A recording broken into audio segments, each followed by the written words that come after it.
ಆತ್ಮೀಯ H60 news ಅರ್ಥಾತ್ ಸೀತಾರಾಮ್ ನ್ಯೂಸದ ವೀಕ್ಷಕರೇ, ನಾನು ನಿಮ್ಮವ ಎಂ ಆಯುಧ ಮಲ್ಲಪ್ಪ ಜೊತೆ ಅವರು. ತಾವು ಈಗ ಸುದ್ದಿಗಳ ಲೋಕಕ್ಕೆ ಎಂಟ್ರಿ ಹೊಡಿತಾ ಇದ್ದೀರಿ. ಈ ಸುದ್ದಿಗಳನ್ನು ಪ್ರತಿಯೊಂದು ನೋಡೋ ಜೊತೆಗೆ ನಿಮ್ಮ ಅಭಿಪ್ರಾಯಗಳನ್ನು ಹಂಚ್ತಾ ಇರಿ. ಯಾಕಂದರೆ ಈ ಸುದ್ದಿಗಳು ನಿಮಗಾಗಿ, ನಿಮ್ಮ ಬದುಕಿಗಾಗಿ, ನಿಮ್ಮ ವೈಚಾರಿಕೆಗಾಗಿ, ನಿಮ್ಮ ತಿಳುವಳಿಕೆಗಾಗಿಯೂ ನಿಮಗೂ ಗೊತ್ತು. ಜೊತೆಗೆ ನಮಗೂ ನಿಮ್ಮೊಂದಿಗೆ ಇದೊಂದು ಮಾತಾಡುವಂಥ ಜೊತೆಗೆ ಸುದ್ದಿಗಳನ್ನು ಬಿಡುವಂಥ ಕೆಲಸ. ಈ ಕೆಲಸದಲ್ಲಿ ನಾವು ನಿಮ್ಮೊಂದಿಗಿದ್ದೀವಿ ಅಂತ ಹೇಳ್ತಾ ನೋಡ್ತಾ ಇರಿ ಸುದ್ದಿಗಳನ್ನು.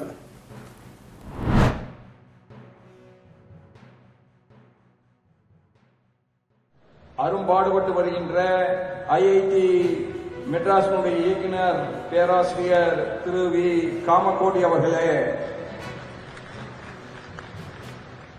நம்முடைய அருமை சகோதரர் பனாரஸ் இந்து யூனிவர்சிட்டியினுடைய துணைவேந்தர் அவர்களே, அருமை சகோதரர் துணைவேந்தராய் சிறப்பாக பணியாற்றுகின்ற அஜித் குமார் சதுர்வேதி அவர்களே,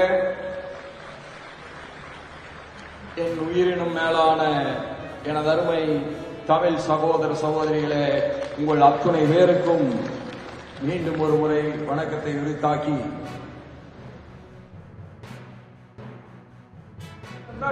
optional elements of education, they say think in character and values. At the same time, the true custodians of the civilization of confidence are our young people. It's ask them to integrate both with confidence and responsibility. And it is this generation that will shape India's journey ahead. As we move toward the Viksit Bharat 2047, development cannot be measured by the economic indicators alone. The clarity shapes innovation, leadership and future of this nation. As we conclude here in Rameswaram, let us reaffirm the simple belief.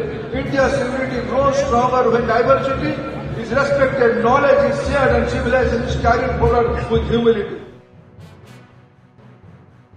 இடம்பெற்றிருக்கின்றது.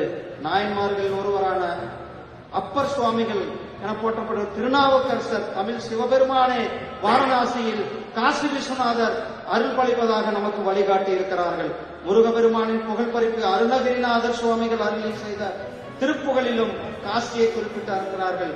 இப்படி காசிக்கும் தமிழ்நாட்டிற்கும் உள்ள உறவு காசி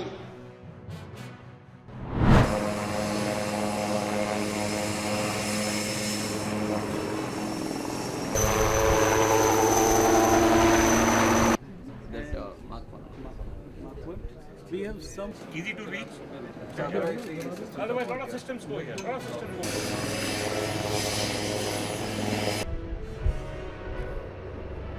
को दिखाई हरी झंडी, कहा भारत बना दुनिया का तीसरा सबसे बड़ा घरेलू विमान निर्माण भारत को लेकर पूजा अर्चना की है।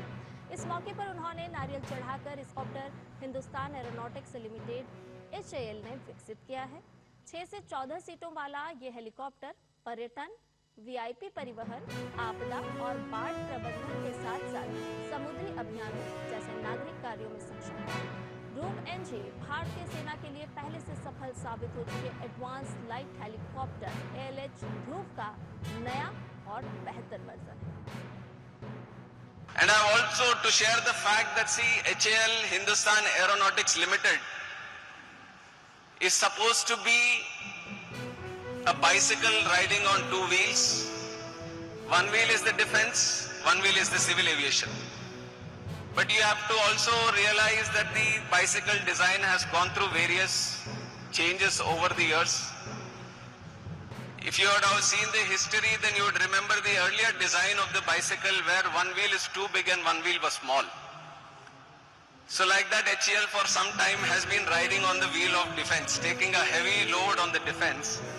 But today I can proudly say from what we have witnessed today, the internal design of HAL is now changing and the bicycle is now riding on two equal wheels, which is the civil aviation and defense.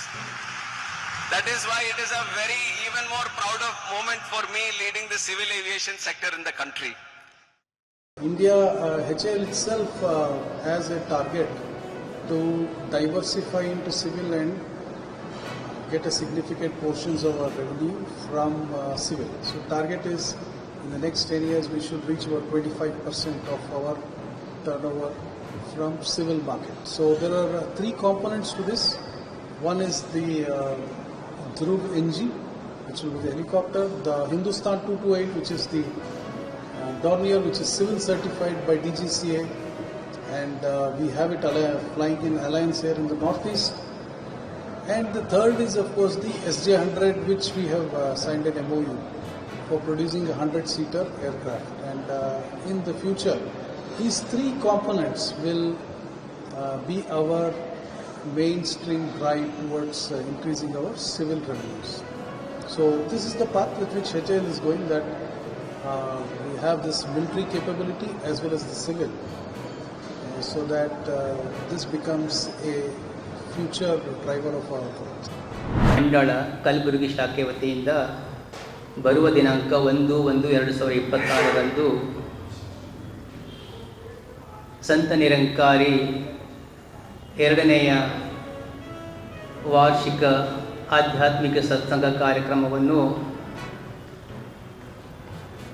ಬಿಲ್ಗುಂದೆ ಮೈದಾನ, ಚಂದ್ರಶೇಖರ್ ಬಿಲ್ಗುಂದೆ ಮೈದಾನ, Kharge petrol pump ಹತ್ತಿರ ಹಮ್ಮಿಕೊಳ್ಳಲಾಗಿದ್ದು, ಕಲಬುರಗಿ ತಾಲೂಕಿನ ಎಲ್ಲ ನಗರವಾಸಿಗಳಿಗೆ ಸ್ವಾಗತ ಕೋರುವುದೇನೆಂದರೆ, ತಾವೆಲ್ಲರೂ ಬಂದು ಈ ಸತ್ಸಂಗ ಕಾರ್ಯಕ್ರಮದಲ್ಲಿ ಭಾಗಿಯಾಗಿ ಸತ್ಸಂಗಕ್ಕೆ ಒಂದು ಶೋಭೆಯನ್ನು ತಂದುಕೊಡಬೇಕಾಗಿ, ಈ ಸತ್ಸಂಗ ಕಾರ್ಯಕ್ರಮವನ್ನು ಯಶಸ್ವಿಗೊಳಿಸಬೇಕಾಗಿ ಎಲ್ಲರಲ್ಲಿ ಮನವಿ ಮಾಡಿಕೊಳ್ತಾ, ಸಂತ ನಿರಂಕಾರಿ ಮಿಷನ್ ಒಂದು ಪರಿಶುದ್ಧವಾದ ಆಧ್ಯಾತ್ಮಿಕ ವಿಚಾರಧಾರೆಯನ್ನು ಹೊಂದಿರುವಂತಹ ಮಿಷನ್ ಆಗಿದ್ದು, ಇದು ಯಾವುದೇ ಧರ್ಮ, ಜಾತಿ, ಮತ, ಪಂಥ, ವರ್ಗ, ವರ್ಣ, ಲಿಂಗ ಭೇದಕ್ಕೆ ಸೀಮಿತವಾದುದಲ್ಲ. ಸಾರ್ವಜನಿಕರು ಬಂದು ಈ ಸತ್ಸಂಗ ಕಾರ್ಯಕ್ರಮದಲ್ಲಿ ಭಾಗಿಯಾಗಬಹುದು. ಹಾಗೂ ಸಂತ ನಿರಂಕಾರಿ ಮಿಷನಿನ ಮುಖ್ಯ ಉದ್ದೇಶ ಮಾನವ ಮಾತ್ರರಲ್ಲಿ ಏಕತೆಯನ್ನು ಮೂಡಿಸುವುದು, ವಿಶ್ವ ಬಾಂಧವ್ಯವನ್ನು ಬೆಳೆಸುವುದು. ಹಾಗೂ ನಾವು ಯಾರ ಪೂಜೆ, ಯಾರ ಭಕ್ತಿ ಮಾಡ್ತಾ ಇದೆಯೋ, ಮೊದಲು ಅವರ ಜ್ಞಾನವನ್ನು ಪಡೆದುಕೊಂಡು ಭಕ್ತಿಯನ್ನು ಮಾಡುವಂತಹ ಒಂದು ಶಾಂತಿಯ, ಸೌಹಾರ್ದತೆಯ ಸಂದೇಶವನ್ನು ಸಂತ ನಿರಂಕಾರಿ ಮಿಷನ್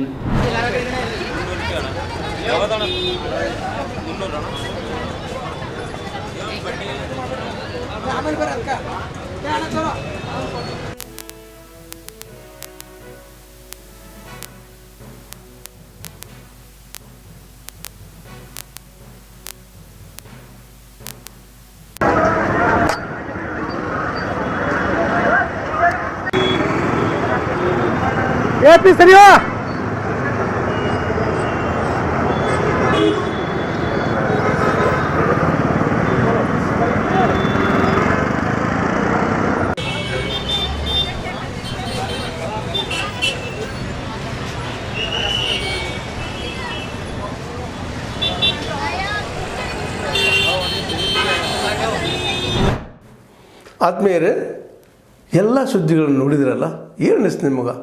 ಇದರಲ್ಲೇ ನಿಮ್ಗೆ ಲೈಕ್ ಆಗಿರ್ಬೋದು, ಡಿಸ್ಲೈಕು ಆಗಿರ್ಬೋದು, ಕಾಮೆಂಟ್ ಬೇಡಪ್ಪ ಅಂತೂ ಅನಿಸಿರ್ಬೋದು, ಕಾಮೆಂಟ್ ಮಾಡಬೇಕಪ್ಪ ಅನಿಸಿರ್ಬೋದು, ಶೇರ್ ಮಾಡಬಾರ್ದಪ್ಪ ಅನಿಸಿರ್ಬೋದು, ಅದು ಮಾಡಬೇಕು ಅನಿಸಿರ್ಬೋದು. ಏನಾದರೂ ಆಗಲಿ ಶೇರ್ ಮಾಡ್ತಾಯಿರಿ, ಈ ನ್ಯೂಸ್ಗಳನ್ನ ಹಂಚ್ತಾ ಇರಿ, ಜೊತೆಗೆ ಇದಕ್ಕೆ ಸಬ್ಸ್ಕ್ರೈಬ್ ಆಗ್ತಾಯಿರಿ ಅಂತ ಹೇಳ್ತಾ, H16 ನ್ಯೂಸ್ ಅರ್ಥಾತ್ ಹೇ ಸೀತಾರಾಮ್, ಇದು ಸತ್ಯದ ಕೈಗೆ ನಡಿ. ವಂದನೆಗಳು.